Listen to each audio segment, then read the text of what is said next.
Raymond Johnson faced significant federal charges. He was ultimately convicted on multiple counts.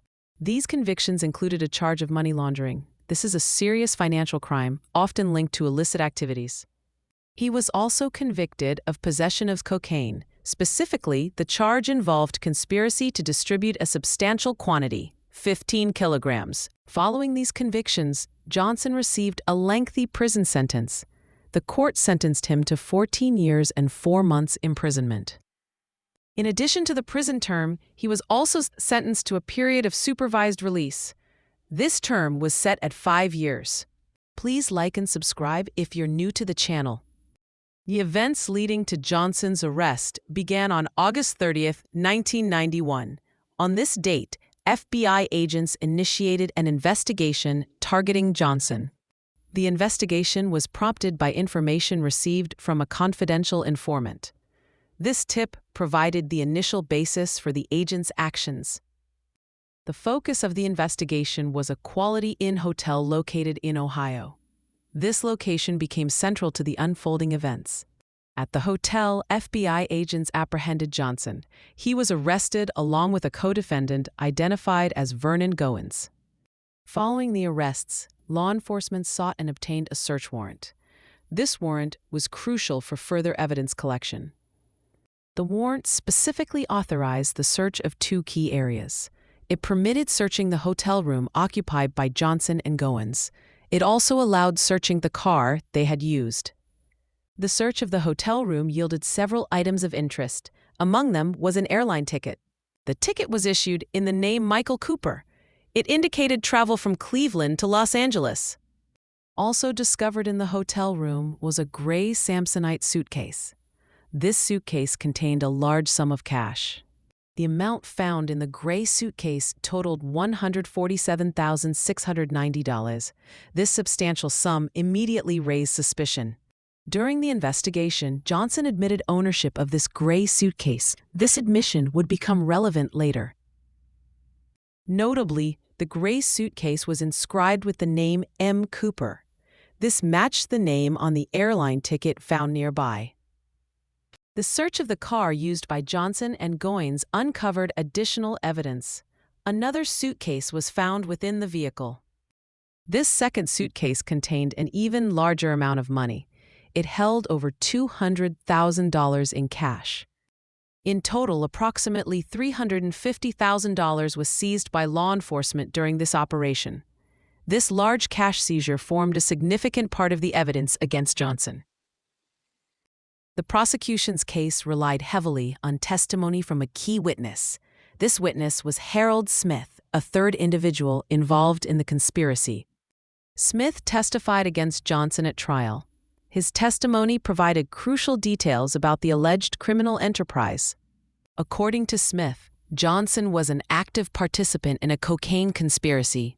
Smith stated this conspiracy involved himself, Johnson, and Vernon Goins. Smith provided specific details about Johnson's role. He testified that Johnson had transported 15 kilograms of cocaine. This cocaine, according to Smith, was carried from California to Cleveland. The transportation vehicle for this large quantity was the gray Samsonite suitcase. Smith further described Johnson's function within the operation. Johnson's role was to transport the narcotics, wait for the cocaine to be sold, and then return to California. His return trip was intended to carry the proceeds from the cocaine sales back to the source. This established a clear link between Johnson and the financial aspect of the conspiracy. Smith also testified about the seized money. He stated that he personally delivered $150,000 of the seized funds to Johnson. This delivery occurred prior to the arrests. It directly connected Johnson to the cash later found. Crucially, Smith testified about the source of this money. He stated unequivocally that this $150,000 consisted of proceeds derived from cocaine sales. This testimony directly supported the money laundering charge. On appeal, Raymond Johnson raised several legal challenges to his convictions. These challenges targeted both the statutes involved and the evidence presented. One primary challenge focused on the money laundering statute itself. Johnson argued that the statute as applied to his case was legally flawed. He contended that the statute was unconstitutionally vague. A vague statute fails to provide clear notice of what conduct is prohibited. He also argued the statute was unconstitutionally overbroad. An overbroad statute potentially criminalizes protected conduct along with unprotected conduct. A specific argument regarding the money laundering statute concerned its scope. Johnson asserted that the statute does not apply to purely intrastate financial transactions. His argument was that the movement or possession of money solely within one state falls outside the intended reach of the federal money laundering law. This raised a question about the interstate commerce nexus required for federal jurisdiction. Johnson also argued that the money laundering statute does not criminalize mere possession of currency. He contended that simply possessing money, even if derived from illegal activity, is not sufficient to constitute money laundering under the statute. This argument focused on the specific actions defined as criminal by the law. Beyond the statutory challenges, Johnson also contested the court's handling of evidence. He challenged the denial of his motion to suppress the evidence seized by the FBI. The motion to suppress sought to exclude the money and other items found in the hotel room and car. If successful, this would have significantly weakened the prosecution's case. Johnson's motion to suppress was based on specific constitutional arguments. He contended that the initial actions of the law enforcement officers were unlawful. He argued that the officers lacked probable cause for the initial warrantless entry into the hotel room. A warrantless entry generally requires exigent circumstances or consent, absent probable cause and a warrant. He also argued that the officers lacked probable cause for his arrest. An arrest must be supported by probable cause to believe a crime has been committed or is being committed. Johnson's challenge to the search warrant was derivative of his challenge to the entry and arrest. He argued that the search warrant obtained after the arrest was invalid. The basis for this argument was that the information used to support the warrant application was tainted.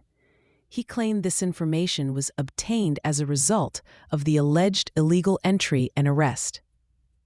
Therefore, if the initial entry and arrest were deemed unlawful, any evidence or information derived from those actions, including that used for the warrant, should be suppressed as fruit of the poisonous tree.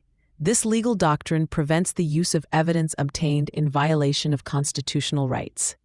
The appellate court would need to review the facts surrounding the entry, arrest, and warrant application. They would assess whether the officer's actions met the constitutional standards for probable cause and lawful procedure. The outcome of the appeal would hinge on the court's interpretation of the money laundering statute and its application to the facts, as well as its ruling on the validity of the search and seizure. These legal questions are central to understanding the court's final decision in Raymond Johnson's case.